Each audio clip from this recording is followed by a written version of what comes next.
السلام علیکم ناظرین، میں محمد اسلم حسین سیاست کی عالمی خبروں میں آپ سب کا استقبال کرتا ہوں۔ پیش ہے دنیا بھر سے آج کی کچھ اہم خبریں۔ امریکہ کے ایک وفاقی جج نے سابق صدر ڈونلڈ ٹرمپ کے خلاف انتخابات میں رد و بدل کی سازش کے ٹرائل کے لیے 4 مارچ 2024 کی تاریخ طے کی ہے، جسے امریکی تاریخ کے سب سے بڑے مجرمانہ مقدمات میں سے ایک قرار دیا جا رہا ہے، اور یہ ٹرائل ایسے وقت ہوگا جب انتخابات کی تیاریاں عروج پر ہوں گی۔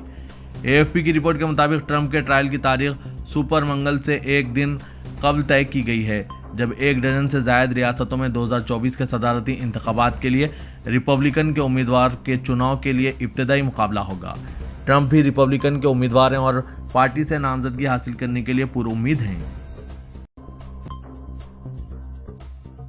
شمالی کوریا کے supreme commander Kim Jong Un نے کہا ہے کہ ملک کی بحریہ نیوکلیئر ڈیٹرنس فورسز کا ایک لازمی حصہ بن جائے گی۔ شمالی کوریا کے زیر انتظام کورین سینٹرل نیوز ایجنسی نے یہ اطلاع دی۔ رپورٹ میں سپریم کمانڈر کا حوالہ دیتے ہوئے کہا گیا ہے کہ ٹیکنیکل نیوکلیئر ہتھیاروں کے ساتھ آپریشنز کو بڑھانے کی پالیسی کے مطابق مختلف سروسز کے یونٹس کو نئے ہتھیاروں سے لیس کیا جائے گا، جنہوں نے بحریہ کے دن کے موقع پر بحریہ کی کمانڈ کا دورہ کیا۔ برطانیہ کے دارالحکومت لندن میں آج سے الٹرا لو ایمیشن زون نافذ ہو گیا ہے، جس کے تحت زیادہ آلودگی پھیلانے والی گاڑیوں کے ڈرائیورز کو گاڑی چلانے کی صورت میں روزانہ 12.5 پاؤنڈ رقم بطور جرمانہ ادا کرنا پڑ رہا ہے۔ لندن کے اطراف واقع کونسلوں کی جانب سے اس فیصلے کی مخالفت کی گئی ہے۔ 7 میں سے 6 کونسلوں نے زون میں توسیع سے متعلق سائن لگانے کے حوالے سے ٹرانسپورٹ فار لندن سے معاہدہ کرنے سے انکار کر دیا۔ میئر لندن صادق خان نے کہا ہے کہ لندن کی فضا کو بہتر بنانے کے لیے الٹرا لو ایمیشن زون میں توسیع ضروری ہے۔ انہوں نے مزید کہا کہ فضائی آلودگی کے سبب لندن میں 4000 افراد قبل از وقت موت کے منہ میں جا رہے ہیں۔ انہوں نے نئی گاڑی خریدنے کے لیے گرانٹ کا اعلان بھی کیا۔ مشرقی چین کی ایک کاؤنٹی میں دلہن کی عمر 25 سال یا اس سے کم ہونے پر شادی شدہ جوڑوں کو 1000 یون یعنی $137 انعام کی پیشکش کی گئی ہے۔ میڈیا ذرائع کے مطابق یہ تازہ ترین اقدام نوجوانوں کو شادی کے لیے ترغیب دینے اور گرتی ہوئی شرح پیدائش کے باعث ہونے والی تشویش پر کیا جا رہا ہے۔ رپورٹس کے مطابق اس حوالے سے چین شین کاؤنٹی نے گزشتہ ہفتے ایک نوٹس بھی جاری کی ہے۔ اس نوٹس میں پہلے سے شادی شدہ بچوں کی دیکھ بھال اور ان کے لیے تعلیمی رعایت دینے کا بھی ذکر شامل ہے۔ 6 دہائیوں میں چین کی آبادی میں پہلی دفعہ کمی اور موجودہ آبادی کی تیزی سے بڑھتی ہوئی عمر آبادی کے بارے میں فکرمند حکام فوری طور پر شرح پیدائش کو بڑھانے کے لیے اقدامات کی کوشش کر رہے ہیں، جن میں مالی امارات اور بچوں کی دیکھ بھال کی بہتر سہولیات شامل ہیں۔ برطانیہ میں ایک حالیہ تحقیق سے معلوم ہوا ہے کہ انتہائی کم نمک کے ساتھ غذائیں کھانے والے افراد امراض قلب اور فالج سمیت اسی طرح کی دیگر سنگین بیماریوں سے محفوظ رہ سکتے ہیں۔ ماضی میں متعدد تحقیقات سے یہ ثابت ہو چکا ہے کہ نمک کا زیادہ استعمال بلڈ پریشر اور امراض قلب سمیت نظام ہاضمہ کی بیماریوں کا سبب بھی بنتا ہے۔ تازہ تحقیق میں بھی ماہرین نے لاکھوں افراد کا جائزہ لیا، جس سے معلوم ہوا ہے کہ نمک کا انتہائی کم استعمال امراض قلب سمیت فالج جیسی بیماریوں سے بچاتا ہے۔ ماہرین نے برطانیہ کے 5 لاکھ افراد پر تحقیق کی۔ مس ورلڈ منتظمین نے کہا ہے کہ مس ورلڈ کا اگلا مقابلہ حسن انڈیا کے زیر انتظام کشمیر کے علاقے میں منعقد کیا جائے گا اور یہ ملک بھر میں 1 ماہ تک جاری رہنے والی تقریبات کا حصہ ہوگا۔ فرانسیسی خبررساں ایجنسی AFP کے مطابق مسلم اکثریتی علاقے کا کنٹرول انڈیا اور پاکستان کے درمیان منقسم ہے۔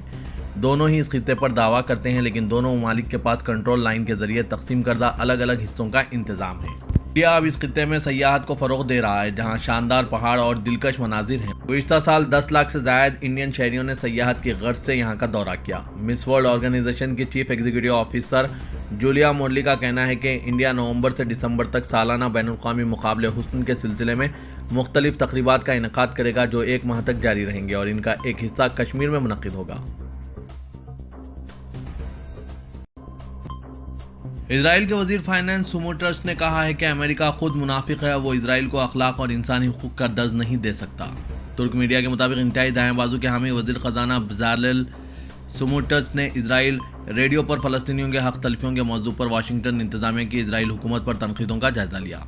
سموٹرچ نے امریکہ انتظامیہ کی طرف سے اسرائیل کے وزیر برائے قومی سلامتی ایٹامرون گوئر کے فلسطینیوں کے بارے میں نسلیت پرستانہ بیان کی مذمت پر سخت الفاظ میں رد عمل کا اظہار کیا۔ انہوں نے کہا کہ میں اس طرف نہیں جاننا چاہتا ہوں کہ امریکہ نے افغانستان اور عراق میں کیا کچھ کیا، لیکن یہ ضرور کہوں گا کہ وہ ہمیں اخلاق اور انسانی حقوق کا درس نہیں دے سکتے۔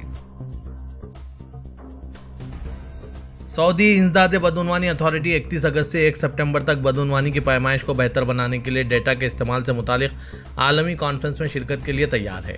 وینا میں منعقد ہونے والی اس کانفرنس کا انعقاد اقوام متحدہ کے دفتر برائے منشیات اور جرائم نے بدعنوانی سے نمٹنے سے متعلق دیگر بین الاقوامی اداروں کے ساتھ مل کر کیا ہے۔ کانفرنس میں پالیسی ساز، ماہرین اور بین الاقوامی تنظیمیں بدعنوانی سے نمٹنے سے متعلق امور پر تبادلہ خیال کریں گے۔ سعودی خبر رساں NCSPA نے رپورٹ کیا ہے کہ امریکہ سے باہر پہلی ایکسپو کانفرنس سپٹمبر میں ریاض کی میزبانی میں ہوگی۔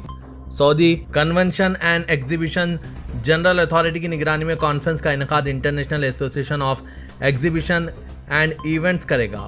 100 سے زائد نمائش کنندگان کی شرکت متوقع ہے۔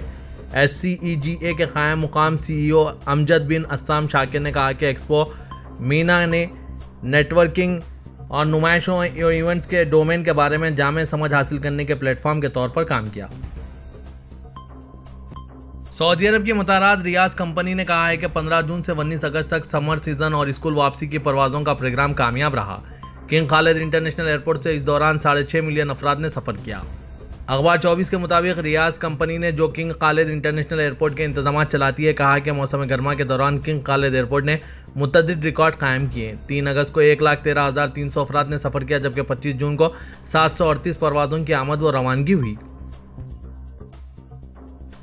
سعودی عرب کی نئی شروع ہوئی ایئر لائن ریاض ایئر نے ایویشن کی صنعت میں مقامی سعودی پروفیشنلز کی تربیت اور مہارت میں اضافہ کرنے کے لیے کالجز آف ایکسیلنس کے ساتھ ایک مفاہمت کی یادداشت پر دستخط کیے ہیں۔ عرب نیوز کے مطابق مفاہمت کی یادداشت پر ریاض ایئر کے CEO ٹونی ڈیگلز اور کالجز آف ایکسیلنس کے CEO ایمن مصطفیٰ العبداللہ نے دستخط کیے۔ معاہدے کے تحت فریقین سعودی ہنرمندوں کے لیے ایک پیشہ ورانہ تربیتی پروگرام کے لیے مل کر کام کریں گے جس میں انجینئرنگ اور ہیلتھ کیئر میں کیریئر بنانے والے خواتین کے لیے خصوصی کورسز شامل ہیں۔ گابونیز حکومت کے فوجی افسران نے آج چہارشنبے کو حکومت کا تختہ الٹنے کے اعلان کے چند گھنٹے بعد کہا کہ گابون کے صدر علی بونگو اونڈیما گھر میں نظر بند کر دیے گئے ہیں اور ان کے ایک بیٹے کو غداری کے الزام میں گرفتار کر لیا گیا۔ انہوں نے سرکاری ٹی وی پر پڑھے گئے ایک بیان میں کہا صدر علی بونگو گھر میں نظر بند ہے، ان کے گھر والوں اور ڈاکٹروں نے گھر پر ان کے ساتھ ہیں۔ سینئر گابونیز فوجی افسران کا ایک گروپ چہارشنبے کی صبح قومی ٹیلی ویژن پر نمودار ہوا اور کہا کہ انہوں نے اقتدار سنبھال لیا ہے، ریاستی انتخابی ادارے کے اعلان کے چند منٹ بعد جب صدر علی بونگو نے تیسری مدت جیت لی تھی۔ پاکستان کے سابق وزیر اعظم عمران خان کو ریاستی راز افشا کرنے کے الزام میں 2 ہفتوں کے لیے جوڈیشل ریمانڈ پر بھیج دیا گیا۔ ان کے وکیل نے یہ بات کہی۔ آج چہارشنبے کے روز اٹک شہر کی جیل کے احاطے میں خصوصی عدالت کی طرف سے کارروائی کے بعد نام نہاد سائفر کیس میں ان سے تفتیش کے لیے عمران خان کی تحویل میں 13 سپٹمبر تک توسیع کر دی گئی۔ عمران خان کا جوڈیشل ریمانڈ اسلام آباد ہائی کورٹ کی جانب سے بدعنوانی کے الزام میں ان کی سزا اور 3 سال قید کی سزا کو معطل کرنے کے 1 دن بعد آیا ہے۔